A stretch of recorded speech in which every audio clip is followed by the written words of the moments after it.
to do is go to our first panel and to invite Charlie Curie, Antony Sheehan, Janice Wilson, and Pam Hyde. And just welcome Pam Hyde up here. She'll be the facilitator, and Pam, as you know, is the administrator. So thank you, Pam. Yep.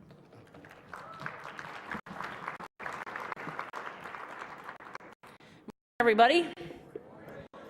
So for those of you who are over here, as you can see, you might have a little bit of trouble seeing the panelists if you're sitting over there, and there's plenty of room over here. So if you want to shift, you can. But it will be shown up here live, so you'll be able to watch if you can't see it directly. This is a very exciting morning.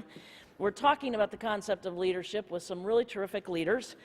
And as I told you yesterday, the process, or leadership, is the process of bringing about a new and generally unwelcome reality. Now think about that a little bit. That means it's not just continuing what has been, but it's also seeing and embracing the possible, even when it's possible that people don't really want to be changed or don't really want to go there. It's making ideas into realities, then coming up with new ideas that challenge the reality that you just created. It's inevitably linked to change, and therefore it is uncomfortable. So in my effort to continue providing you with some interesting quotations about that, the first one I want to give you this morning is from Fallacies of Relevance, the Appeal to Tradition, in which it says, "The fact that we've always done it that way makes it a tradition, not the way it must be done." So the distinction between a tradition, which is important to respect tradition, but at the same time understand that maybe things could be a different way. James Woolsey talked to the Senate Intelligence Committee after the fall of the Soviet Union and said this: "Yes, we have slain a dragon, but we live now in a jungle filled with a bewildering variety of poisonous snakes. And in many ways, the dragon was easier to keep track of." So if you think about that, after we make change and something that is a tradition, then we have a lot of poisonous snakes to keep track of to make sure we know what we're doing. So that inevitable link to change makes things uncomfortable, and it does take us to the concept of a different kind of leadership. A different kind of leadership in behavioral health calls us to get out of our comfort zone. Max Lucado said that a man who wants to lead the orchestra must turn his back on the crowd. So getting out of the comfort zone, getting into new areas that you hadn't thought of before, means that we as behavioral health leaders have to listen and hear consumer voices, those in recovery, those not, and those, as I'm now going to think of it, as in resilience. Those choosing to hear voices and those seeking to squelch them, those taking meds and those not, those grateful to the system for its help and those traumatized by a system unwilling to ask the tough questions about what happened and why, those young, those old, those in between, listening and hearing all of those voices. We also have to listen and hear to other system partners in jails and prisons and schools, in child welfare systems, in housing systems, public health systems, and primary care systems, and any number of other systems where they need our help, and people in those systems need mental health and substance abuse services. So for behavioral health, we really need to focus on the promotion of emotional health, treatment for diseases of addiction and mental illness, support of and for those in recovery from diseases, in recovery from traumatized experiences, or in recovery from the service system itself. All of that is best done in community with other like-minded people, committed to the collective whole, to the inclusion, the health and well-being, and the voice of everyone. We have this morning three incredible folk, different professional backgrounds: social work, psychiatry, nursing, but with a common vision of leadership and mental health. They collectively helped to found this organization, IIMHL, and to explore leadership internationally. I'm going to quickly describe to you what they're doing now, And then we're going to have a dialogue. This is not going to be a series of talking heads. We're going to have a conversation and let you hear and participate. So Charlie Curie is the deputy, he is currently the principal and founder of the Curie Group, which is a management and consulting firm specializing in working with leaders in the healthcare field, particularly mental health and substance use treatment. He has over 30 years of professional experience in the mental health and substance abuse field. He has been both a state commissioner and has held the position that I hold now as the administrator of SAMHSA. So welcome, Charlie. We also have with us today Antony Sheehan, who is from the NHS Trusts in England, but he's currently in Cambridge, Massachusetts, spending a year as the Quality Improvement Fellow at the Institute for Healthcare Improvement. He is our nursing background. Charlie's our social worker, and Dr. Wilson, Janice, is our psychiatrist. She is currently the chief executive of the New Zealand Health Quality and Safety Commission since February of 2011, and prior to that was the Deputy Director General of the Population Health Directorate of the Ministry of Health in New Zealand. So 3 incredible people. Please join me in welcoming them, and we will begin our conversation with this quotation from Nietzsche. "The most common form of human stupidity is forgetting what we were trying to accomplish." So we're going to talk a little bit about what we were trying to accomplish and see what we think.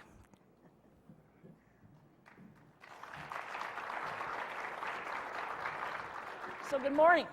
Good morning. I've always wanted to be a talk show host, so here's my opportunity. So you all put this organization together, and you could have focused it on anything in mental health: practice improvement, quality improvement, the content of service delivery. Why did you pick leadership as the thing to focus on with IIMHL? Any of you? Want to start, Janice? Well, for me, leadership is a no-brainer. In the 90s and in the early last decade when this organization began, and I really have to say that actually it was Antony and Charlie, I think, who came up with the idea and dragged New Zealand in a bit, although we didn't have to be dragged in, because I was captivated by the idea of working internationally, particularly with these 2 characters in these 2 countries around leadership. Mental health needed considerable reform. We were all in the midst of an amazing reform agenda. We all had strategies. We all were in positions of trying to galvanize the leadership of our countries to implement our strategies and to think very differently about mental health from the traditional way, and really outside of professional disciplines. I think initially this organization focused predominantly on the kind of management leadership that was required, and certainly in New Zealand, being a younger country, we had, in my view, a dearth of strong management and management infrastructure. So I was really keen to learn from the UK and the US, who had a much stronger and longer tradition of strong management in health and in other areas, about how we could see managers as leaders. But, mental health is what I call ecumenical, or maybe that's not quite the right word. I mean, English scholars might say it's more Catholic than ecumenical. But leadership isn't just about the chief executive or managers or the infrastructure. It's actually about the leadership you have to bring clinically, so it's about clinical leaders. Importantly, it's the leadership that consumers bring, and the participation and engagement of consumers in leadership in driving the system as well, and the leadership of family members, and in New Zealand particularly of Indigenous, of Māori. Very important. So it was about bringing all of that together for me, and learning from each other about leadership. Yeah. So Charlie, why international for you from the United States? Why was it important to connect with other countries? I think it was very important, to what Janice was saying, to connect with other countries in order to gain a notion as to what was working there. When I first met Antony, and I give Antony and Janice credit for the idea, and of course Fran, This is leadership. Give credit. you know, Yeah, right? Fran Sylvester for coming up with the idea. And in terms of selecting leadership in particular, when we began to compare notes and began to think about this idea, it became more clear to me that the international focus could be extremely helpful by both learning and exchange of ideas of what works in each other's countries, but what was profound for me was the same concurrent issues which existed in our countries, and we were dealing with some of the very same issues. For example, as Janice indicated, transformation. At that point in time, we were dealing with various sorts of reforms and transformation. New Zealand had just had a very insightful mental health commission process. We were in the process of the new Freedom Commission right at that point in time. And the one common concept that emerged was recovery. And it was fascinating to me that we talked about recovery here, as you know, Pam, and in the US we began talking about that in more like the early 90s out of the community support program. So we compared notes. There were similar parallel processes going on, and the term recovery was being utilized there. That, I think, began to become, for me, the first concrete example of how we could benefit from each other is exploring that term, what it meant in terms of reframing public policy, public finance. What is it, the whole notion of consumers or users of services really being the driving force also was emerging. And we were all dealing with some of the same obstacles. Your quote on the traditions that were in place and systems that were pushing back in our countries from the notion of moving from a medical model to more of a recovery orientation, which still included a medical model, and how do you navigate those types of things. It became apparent to me, I was learning from the outset in my initial discussions with Antony and Janice, and it just made sense that first, there was somewhat of a selfish motive, I think, on our parts, that we as leaders of our behavioral health systems, if you will, public mental health and substance use systems in our countries, could have a forum to compare notes, also began to see some mutual support occurring, and then it began to make a lot of sense to bring in other levels of government officials that were aligned with what we're trying to accomplish, as well as providers having the same experience and being enriched by that. So part of it too was actually affirming the directions we were going and also learning from each other what was working and what was not working. So, Antony, the organization really deals with leaders, managers at line levels, at consumer and family levels, and at higher official levels. Did you have a thought about what group you were really trying to focus on? Well, initially, Pam, and I have to say that you know, this really was a partnership endeavour. So, regardless of the sort of the attempts to foist responsibility or accountability onto others, it was a partnership endeavour. And the whole venture started for me actually in a beautiful place called Keene, New Hampshire, one time when I visited. And of course, it was Fran. I visited when I was working in a region in my country. I went with a group of colleagues to see what it was like to work in Keene, New Hampshire, and a couple of other places in the United States. And of course, what dawned on me then, Pam, was that there's really three elements that sustain through any partnership endeavour, where the whole premise is Catholic. Well, I'm a Catholic. I like the idea of a Catholic premise is an inclusive approach, and based on, I think, three elements. Firstly, trying to get a hold on what works or what helps. I'm not sure we can ever bow down to the great God, randomized control all the time in our field, can we? So we have to get a sense of what works. And when I went to Keene, I got a sense of what works from Fran. The second thing is what inspires. And I think, you know, for me, leadership was and still can be a lonely place. And to be inspired in a lonely place gives one solace and energy to continue. So to be inspired in Keene, New Hampshire was a great thing. And then the third element was to find friendship. And I'm sorry if that sounds a bit a romantic notion, but these guys are my friends, and they will be until the day I die.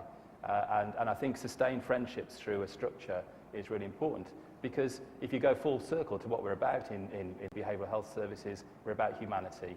And if we can't develop friendships, then we're not really into humanity. So what works well, what inspires, and how we can make friends is what this initiative was, for me, originally about, all cast within the framework of partnership and international adventure, space and time out. And I think the idea of focusing that on CEOs and senior leaders initially was because we'd all been in those positions and understood the loneliness of that journey on occasion, and actually, candidly, the lack of available networks and supports as well. But I think it's a really astonishing development over the past years that leadership has now extended to other levels, and I have to say, particularly for me, to the level of consumer leadership in this venture. I think that's a really important development. So a couple of you have mentioned things about what works. You've mentioned the distinction between management and leadership. This is sort of the age-old discussion, but in a mental health and substance abuse context, how do you distinguish the good management from good leadership? And is there a distinction in your mind? I know we've got an exchange this time about quality and outcomes, which is really about what works, but I don't know if you would frame that as leadership or management or both. Well, I would say, first of all, you need both. I do think the distinction in terms of leadership and management, I think Paulo shared yesterday the quote from Drucker, and I think it sums it up very well, that leadership's about doing the right things and management's about doing things right. And if you don't have a clear vision, I think leadership is clearly about vision, the ultimate outcome of what you're looking for, and shaping that vision based upon those individuals who have a stake in what's going on in terms of developing a consensus of what's the ultimate goal you're looking for to arrive at. And the leader needs to be a synthesizer.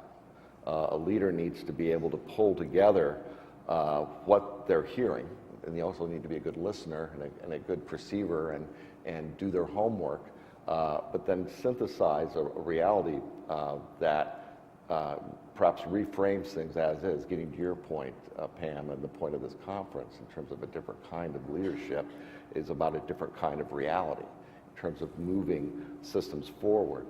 And then management is putting in the approaches and the structures in place to assure that that vision's arrived at, you know, that the mission is accomplished to realize that vision.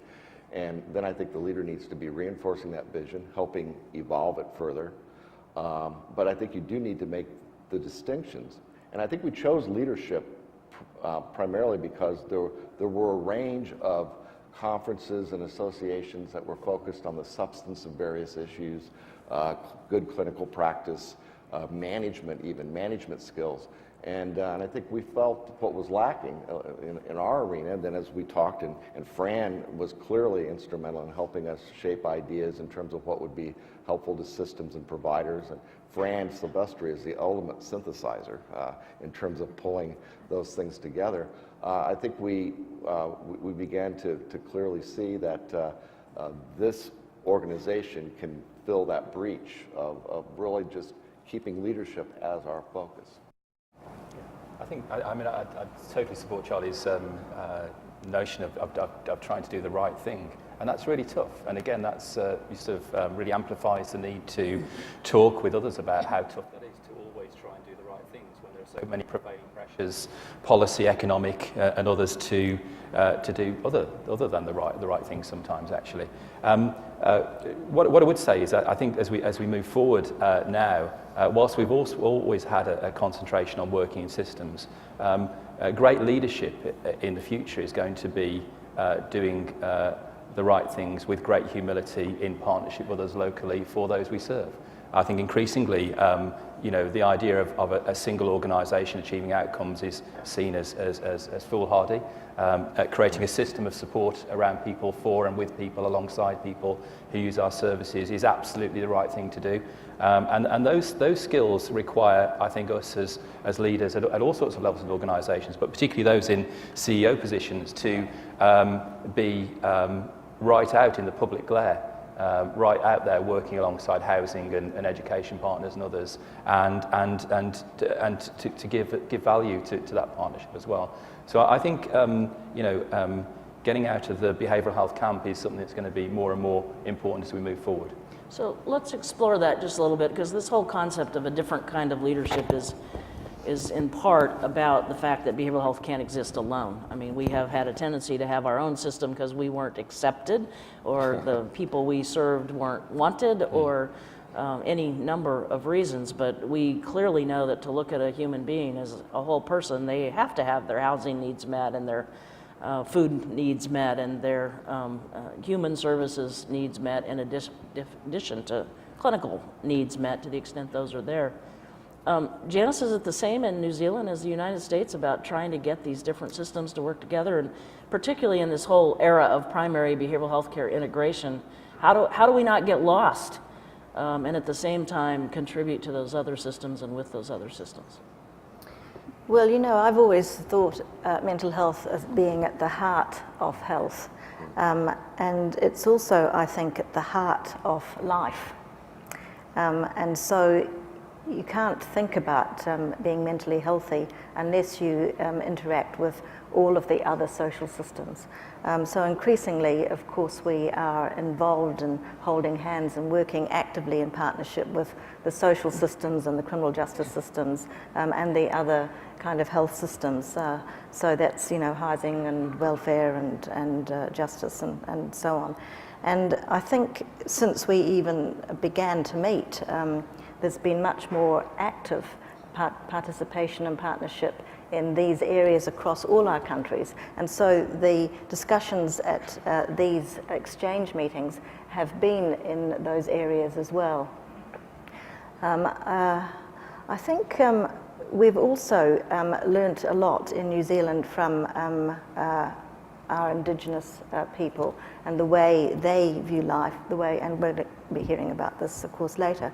But Māori has had an extraordinary influence, I think, in the way that we think about health being, multifaceted and being part of our whole person. And therefore, if we think like that, you have to have partnerships with all of the other agencies that are working in other aspects that impact on human life and so on. So we heard some pretty powerful conversations yesterday and stories yesterday about people who have a range of opinions about whether systems are helpful and literally save lives, to people whose experiences tell them that the very systems we try to run or lead are actually part of the problem. So what do you make of all that? The discussions around trauma, being re-traumatized in systems, the roles that systems play in putting people down and not providing them the worth and appreciation of their personhood. What do you make of what you heard yesterday? Well, one thing I make of it is I think we heard from the people themselves. And I think that's where the source of our knowledge we need to begin at that source. When I continue to hear of how people have been impacted by our systems of care in such a ways that they've been re-traumatized, it greatly, I have a very much an adverse emotional reaction to that, because we're there actually to help people who are victims of trauma to heal. And I think we've learned more through the years what we've done as systems to re-traumatize. For example, seclusion restraint, that was mentioned yesterday, and it's something that this organization has taken up internationally, and many of us have been involved with that endeavor. I think what we learned from that is seclusion restraint and the real innovation and reframing were not treatment interventions, or were not part of treatment. And what we need to do as systems is examine continually, are we doing things that we consider as, they may be tradition, but are they really treatment, and are they, and this is where vision and mission, are they helping accomplish the mission of attaining recovery and realizing an individual, helping them manage their illness and manage their life? So when we hear the powerful stories and accounts yesterday, and then we hear what's also most powerful is what helped them. We're learning continually more of what works, more of what we can do to realize our mission, and in realizing our mission, we also learn that we should be held accountable to do what we know. We know more today than ever before, so a lot of what we need to do when we're challenged about this is examine what do we know, and what do we know today that can make the systems better, and are we doing what we know? And that needs to continue to guide us, and that was reinforced with what I heard yesterday. Anthony? Well, Pam, I'm afraid I wasn't here yesterday, but I've been around long enough to hear some of those powerful stories, and they always cause great emotion for me. They're always a very significant reminder of what's right, and the importance of different perspectives. I'm reminded of what I think is a great British poet called Benjamin Zephaniah. He was originally born in Jamaica, but he's a very proud British man. Did anybody know him? Know his work? Sorry? You're Jamaican, great. Well, what he says is that I'm really proud to be British, but I'm not scared to confront the brutal truth of what it is to be a Jamaican-born man in Britain today. I don't mean 10 years ago or 20 today, and what that means in terms of racism, and what it means in terms of social construct and where I fit into that social construct and so on. And so when he writes his poems, and when he wrote a poem to the then Commissioner of the Met, the Metropolitan Police Force, Sir Paul Condon, about the death of a young man called Stephen Lawrence, he wasn't saying Britain is all terrible, but he said there's some things we've got to address. And I think this is a key issue for leadership, certainly for me when I was a leader, to hold two positions, to hold the now and the future, to hold the me and the them, to hold the individual and the organisation, and to hold, Pam, this key thing, the issue of pride in what we do and what we're trying to do and trying to change, and at the same time confronting the brutal truth that on occasions we oppress and we suppress and we marginalise in the same ways that those people who use our service experience from other institutions or their families or their prior experiences. And I think the great thing for us here today and through this initiative is an attempt at least to have a dialogue with those who really know best. And that really came to life for me when we went to New Zealand. And we had an occasion where we went to, I think it was Auckland, I hope I've got that right. And we had to ask permission for the conference to start. Is that correct? From the Maori community, there was a sort of sense. Their blessing. Their blessing, yes, forgive me, their blessing. But there was a sense of being on other people's turf here. And I think always in leadership in mental health services, we should retain the humility to remember that we're on somebody else's turf.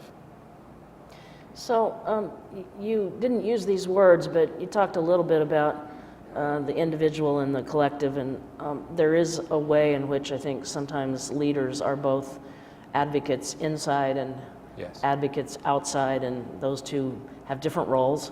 I've had the opportunity in my life to be both. It's a different place to sit. When you're on the outside, you get to kvetch about what they're doing. When you're on the inside, you have to make those tough decisions and then defend them. So you all have had some of the, you're not on the same place that you used to be, Janice. You're kind of outside government in a little different way. We're in a different place outside behavioral health system. Does that create a different place for you to sit or a different voice for you to have? Well, I'm not sure yet, slightly perhaps. We're still quite close to government as a new commission. But I'm just reflecting on, how harmful our health systems can be for people. And you started off talking about that. And the role of leadership in trying to change that and prevent that. I'm learning, of course, it's true in the rest of health, and more than it was when I first trained as a doctor. There's an awful lot of harm that happens in the health system, and somehow, as a system, professionals have engaged in that and been part of that. And I know what motivated me in the whole mental health reform agenda was as a registrar training or resident training in psychiatry. how horrified, how sick I felt about the large psychiatric hospitals and how almost impossible it was to do my 6 months stint of training at the local one because of how inhumane it seemed to me, you know, in an area where humanity needed to really be at the heart of everything.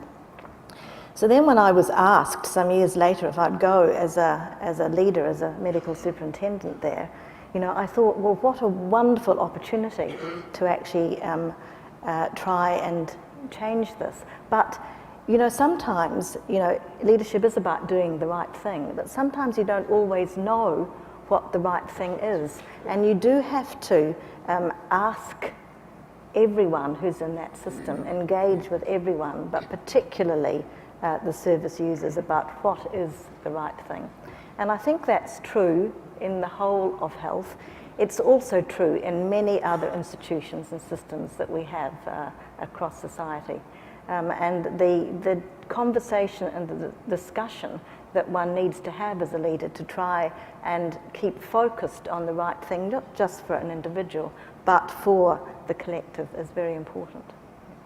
Now, we all interact with consumer and family leaders, some external to our systems, increasingly in our systems. So, and I have heard consumer leaders who have come inside, quote unquote, who now struggle in some ways with the same thing. They're now part of the system, and there are constraints to that. And so what's your experience been in working with those emerging leaders or established leaders that bring that perspective, but they're now inside the system? And how do you best work with them and learn from them and partner with them? Well, I think this has been this is something that,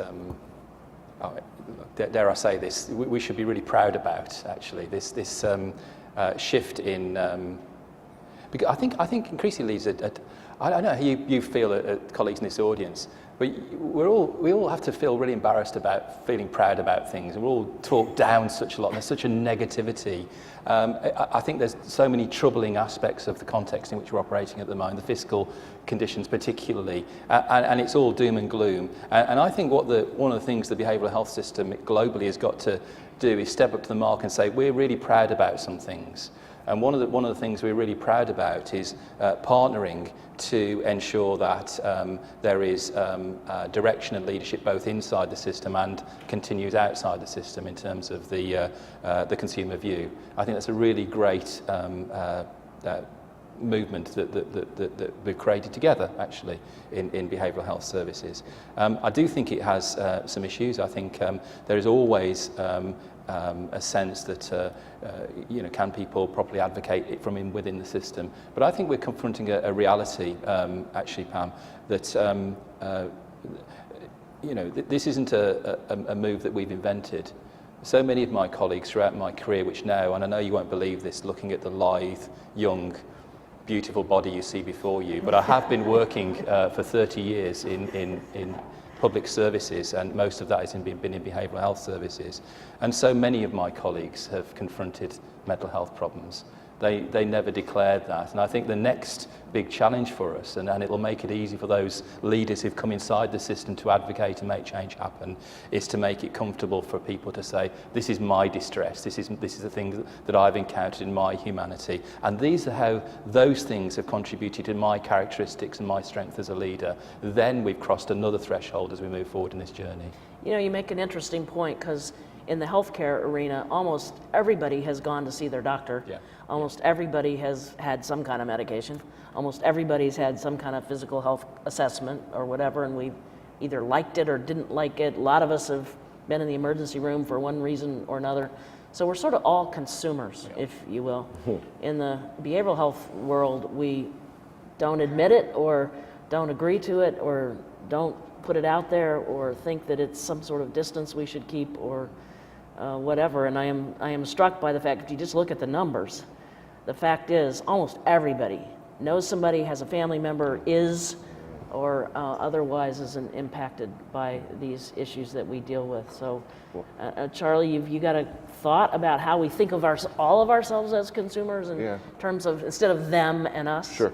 Well, first of all, I think that the reality is we need to think in terms of when we in our lives have had to rely on a system to receive services. I think I gained more insight personally into being a consumer when I had some major surgery and there was a major accident that occurred, or error in the hospital that occurred, that was quite profound, and I felt very trapped. I felt like I had no alternatives, and I felt I had no voice. Part of it is I was trying to tell, no offense to the nurse, I was trying to tell the nurse what not to do, and she did what I told her not to do. The doctor agreed with me later, but the process was one in which I felt totally helpless. And I took that back because I've heard for years from consumers being totally helpless to the system, and how can they learn to manage their illnesses? They're constantly being managed externally. And I think we need to be able to put in terms from our own experience as we gain our own life experience, and always come back to what we've heard from the people for whom we're responsible and apply that. I think the other thing, when coming in terms of consumers coming into a system and you're trying to empower them to be leaders, and they run up against the bureaucratic realities of what we all run up into, what you can and can't do. I think one, it's then up to us when we are in a position in those bureaucracies where we may have a little more power at the moment, to make sure those individuals are heard, make sure they're affirmed, and we do what we can to let them know that they're not alone and that we're allied with them, and also help them find their own voice, help them find their own individual vision. Paulo mentioned yesterday about each person having a vision.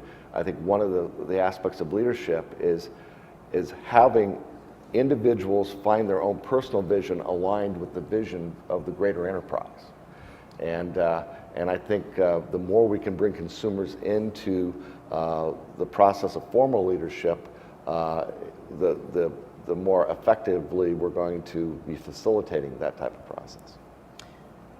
Antony, earlier you talked about it being lonely, and there is that famous quote, "It's lonely at the top." I don't even remember who said it, but it's really true. There is some truth to that.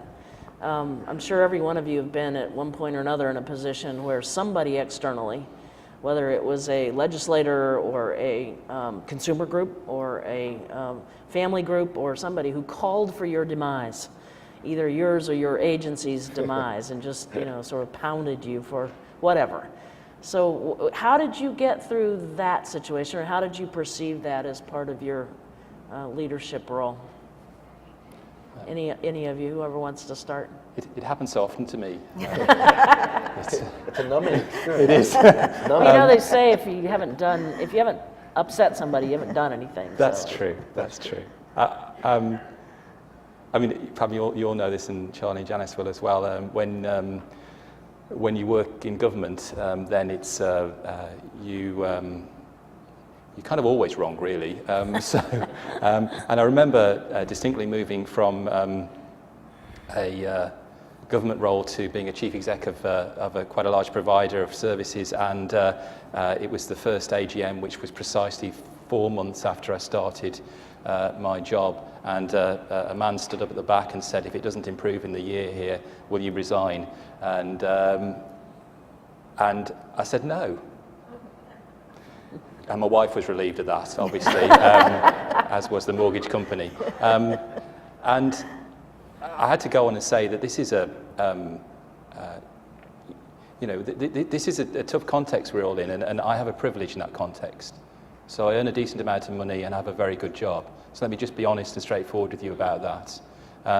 But I'm going to try and use that privilege to be an activist And again, I think this is one of the distinct and dare I say unique features of leadership in behavioural health services, that so many of you and so many of my colleagues who are the backbone of my experience, chief execs and leaders at home in England who've just been fantastic with me, have been activists. And I think what you have to do then is engage that voice who is so angry that they don't even want to give you time. So it's not even as if you've had a chance to do bad things or do harm or create further injustice. You haven't had the time. And that is a symbol of frustration and anger that has welled up. And actually, it's not personal. And I think that's a really important issue for all of us. It isn't personal about us. They don't know us and our families and our motivations and beliefs and what's in our hearts. And so what you have to do is keep on going back and say, no, I'm not going to resign, but can we talk more? Can we develop some sort of relationship?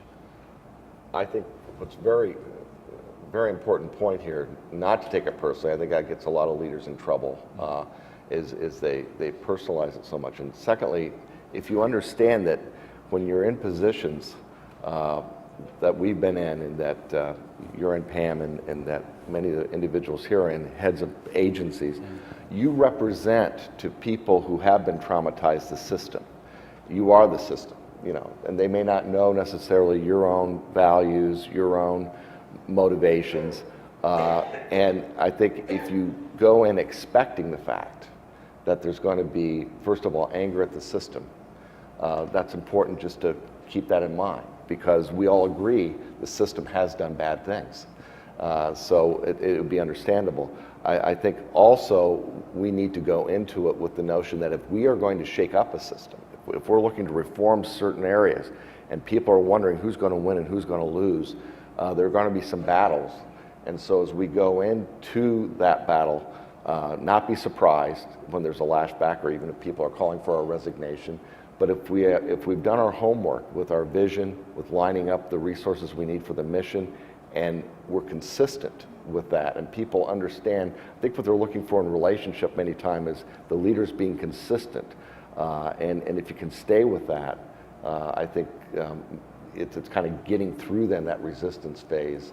And most of the time, you end up okay, but it's hellish going through it.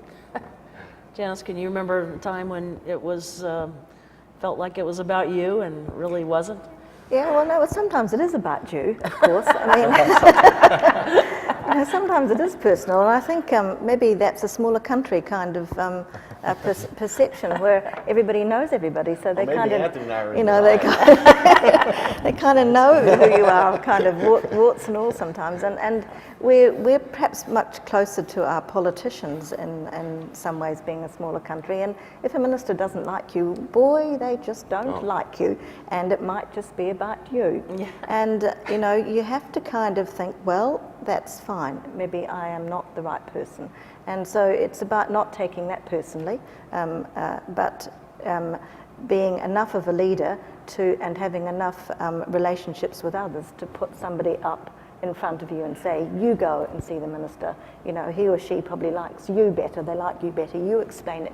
You can explain it better, you can use the right words, you know, see if you can get it across. So there have been times, because I was in Ministry of Health for 17 years in 3 different roles, and so I worked to about 8 different ministers whom I got to know quite well, and there were times when I knew that it was about me. And so you just have to accept that. But I agree, don't take it as though this is the end of my life personally. You know, this is the reality of the environment that I chose to be a leader in, and there are different ways of managing a system. And I guess because also we're a small country, there are different ways of getting a minister to know about things. So you can use the networks that I had and still have across New Zealand to go and talk to the minister and in other ways to get the same or a different message across.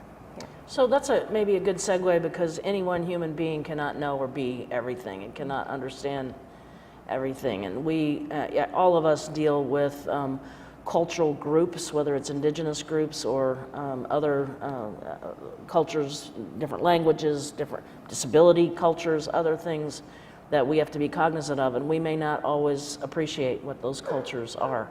How do you as a leader work with those groups and make sure that we are respecting their voice and their role in what we have to do? Janice, do you want to start on that one? I know you've done a lot about that in New Zealand. Yeah, well, I mean, I think the most important thing is you become much more of a facilitator or a leader from behind, if you like. So you facilitate their leadership. So you actually work with their leaders and you promote that leadership to have the active voice and to take the issue and the cause forward.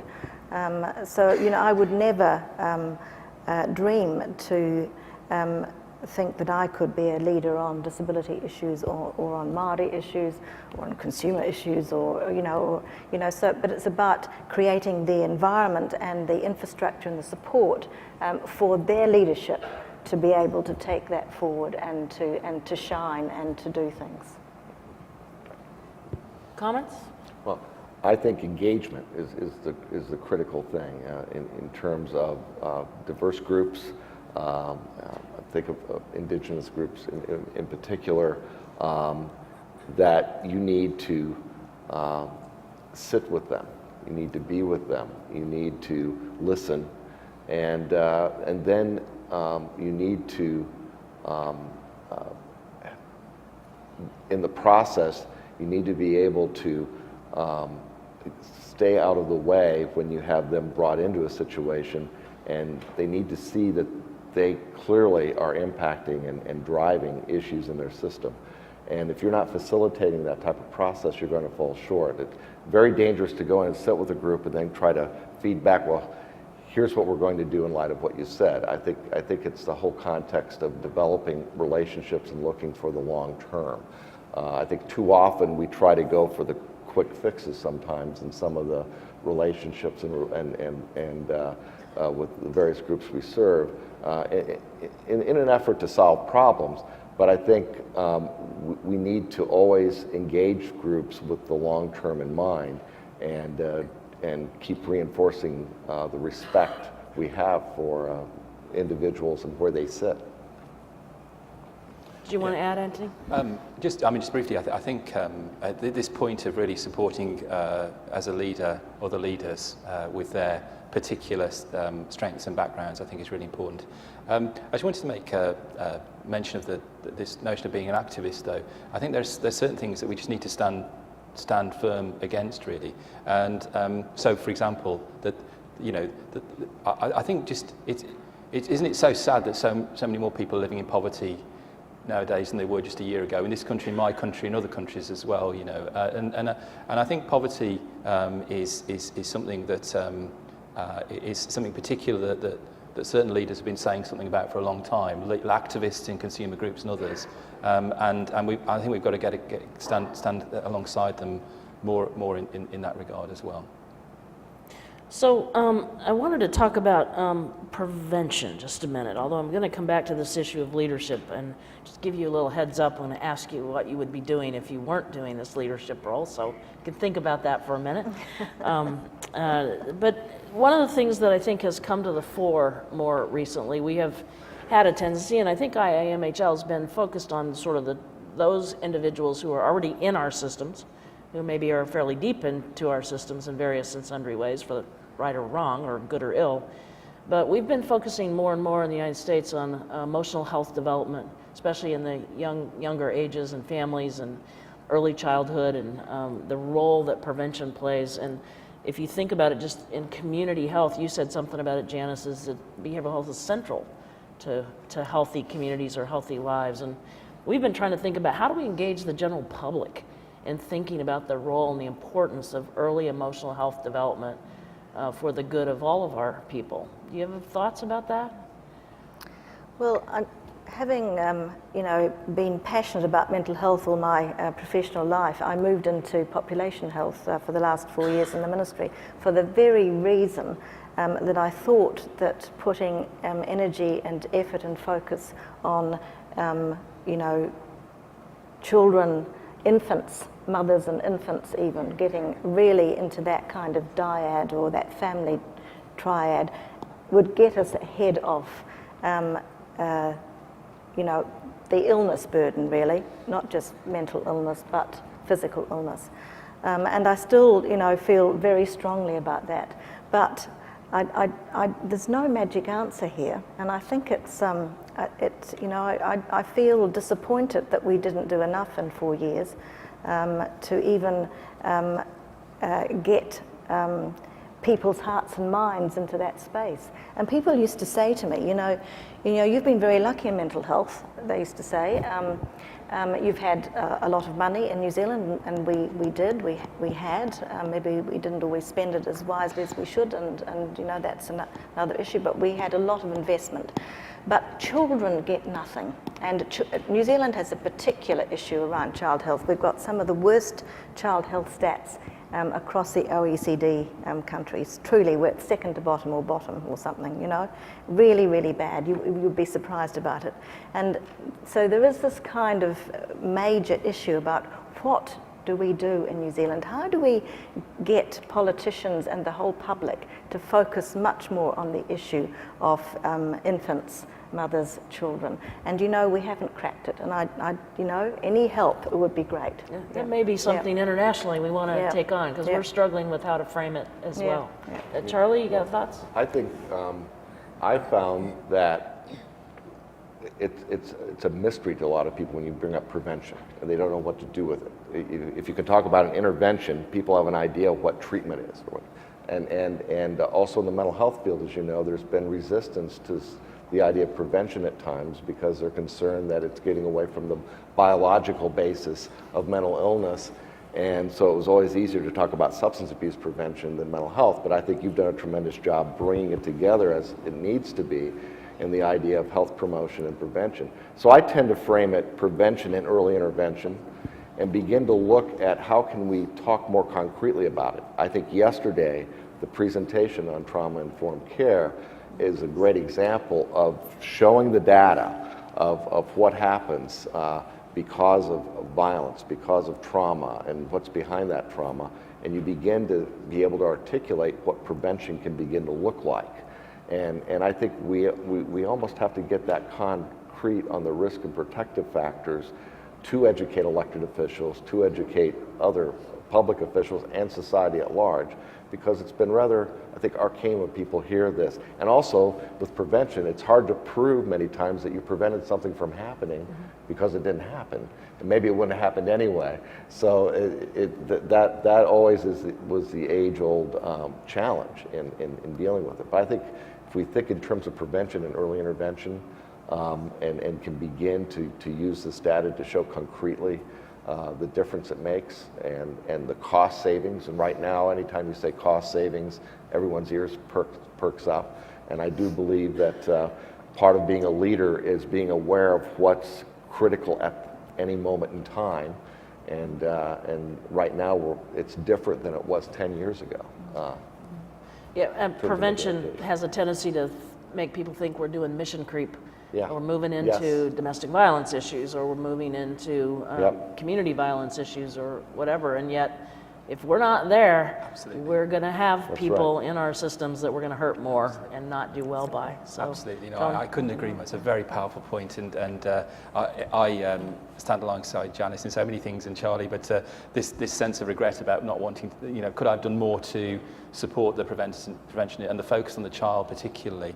And maybe that's more in my heart, in my mind, because I now have, and I didn't have at the time when I was working in government, a 5-year-old daughter and a little daughter who's almost 2, and thinking about how they grow up as strong women in the future and what support they need. And I'm reflecting on a few things, Pam. Firstly, that mental health can't isolate itself from general child development and education services. It's got to be integral to those things. It's got to be there at every stage of development, in surveillance as well as intervention, and be part of that. Because if it's not part of that, then it's still some distance from helping. The second thing is, I think that we absolutely know that there are certain young children in our community who fare worse, and we know where some of them are because they're in care systems. We know their outcomes, and why haven't we got a national initiative to make those special children, give them special futures? And what reminds me of that is a recent report at home by a guy called Michael Marmot, who said we've talked a lot recently about life choices. People should be trained and educated. So I put it crudely from a public health point of view, but forgive me for those public health practitioners in the audience. To stop smoking and so on, these kind of things. They can make choices. And really the essence of it is that some people, particularly young people, just have less life choices. And I think we've got to have a major political drive to create more life choices, particularly for young people. And behavioural health has to be part of that because it knows how to help. Great. All right, well, we only have a few minutes left, so I want to challenge you as individuals a little bit. I know sometimes the conversation we were having earlier about when we get beat up or when we're inside systems and we have to carry positions or we have to do things and we wish we could say something different than we're allowed to say or whatever. There are certainly days when I step out. I love my career. I love what I've done. I've loved what I get to do. I've always been blessed, I think, to get paid for doing what I like to do. But there are times when I wish I could just go on the street corner and not be beholden to anybody and say, that's wrong, or I would like to take that on, or are there, to the extent that this is confession time here, are there things that you wish you could have done in your careers that you could have been out doing and weren't able to do, or would have taken a different path if you'd have had a choice to do that? I don't know. I've loved every minute of my job. Various things that I've done. Just in the last few days, I've had a little bit of time to had a look around San Francisco, and I went with some friends to this estate in the country called Filoli, F-I-L-O-L-I, which was built in the early 1900s by a very wealthy man, and then another wealthy family took it on and then gave it to the state. And it's got the most wonderful gardens and it's a lovely mansion. But he called it Filoli because it means fight for a just cause, love your fellow man, and I presume he meant women. Maybe he, hopefully he meant women too. And live a good life. And I just love that phrase because that's what I love to do. I do like to fight for a just cause, and it is about what we would say in New Zealand, or Māori would say about aroha, or the love for people, and it is about trying to fight for a system where everyone can live a good life, and that's what I love doing. Okay. Antony? Gosh, there are so many things I would have liked to have done. I entertained the idea of becoming a Catholic priest, but sin overcame me. I entertained the idea of being a sports person, but lack of talent overcame me. And so I did this, and I've really enjoyed all of this. There are times when I wish I could do something really different, and my commute at the moment in Boston includes a ferry ride, and I don't know what steering that ferry, driving it, piloting it, whatever seems an attractive. I don't know what it'd be like in the winter. So there are times when I think we want to escape. I tell you what I wish I'd have done. I wish I'd have worked harder on integration of behavioural health into other systems. I wish I'd have worked harder on that. I didn't actually, and I regret that terribly because I think we need to be part of things. I wish I'd have created, in respiratory care, they've got this bundle for people in intensive care. There's 5 things that you ought to do, and I wish I'd have created the bundle, the 5 things you ought to do to achieve good integration, and that's something I want to work on in the near time now. Charlie? I guess I'm thinking of regrets, and I think listening to Janice, and I think all 4 of us, when we talk and listening to what you said, Pam, I think one thing about being a leader and sustaining over time, there's an underlying optimism. I think, and I think knowing all 3 of you, I know you have that. I feel I have that too. So that helps you not necessarily be terribly regretful if you feel like you did what you can do where you were. I guess I would say regrets, I've had a few, but then again, too few to mention. That's Frank Sinatra. You would have been a singer. That's right. Actually, that probably would be if I had my druthers. I would love to be a singer. But people have heard that, and it's best left unsaid. But I feel very fortunate to, I think, currently be in a place right now with my own firm where I get to work with a range of public and private enterprises. And I think what I would like to do is hopefully be in a position where systems change can occur, from outside government, but perhaps partnering with government. Because I guess I'm an idealist, and I want to change the hearts of humankind. Because I think there's only so much you can do with policy. There's a lot you can do with policy, but it can only go so far. And I think one reason leadership has been an important focus here is because you see systems evolve and develop, you see good programs occur, you see certain tremendous things happening, but many times when the key people who made those things happen leave, it falls apart because there aren't people there to pick it up. So I guess the other thing I want to focus on is helping develop leadership, because I think it boils down to each of us picturing ourselves as a leader no matter where we're at, and always thinking we're leading. When Antony said earlier, the only thing I correct Antony on, he said, well, when I was a leader. Antony is a leader, and he's a leader now. And I think that's probably what kind of keeps us going and keeps us optimistic. All right, you all get one last word, literally one word. So if you had to think of one thing that you would say to this crowd, or one word that you would give to this crowd about leadership, what would that be? Alignment. Alignment. That if you're an effective leader, you will help others align their vision with, and you develop a vision where people can feel they can align with it. Okay, Antony? Activism integration. 2 words. It's a German word. That sounded very German. All right. Janice? Build relationships. Relationships. All right. Great. Well, you guys have done a terrific job and a great thing for all of us to have helped create IIMHL. We appreciate your leadership in founding this organization, and thank you to everyone. Thank you.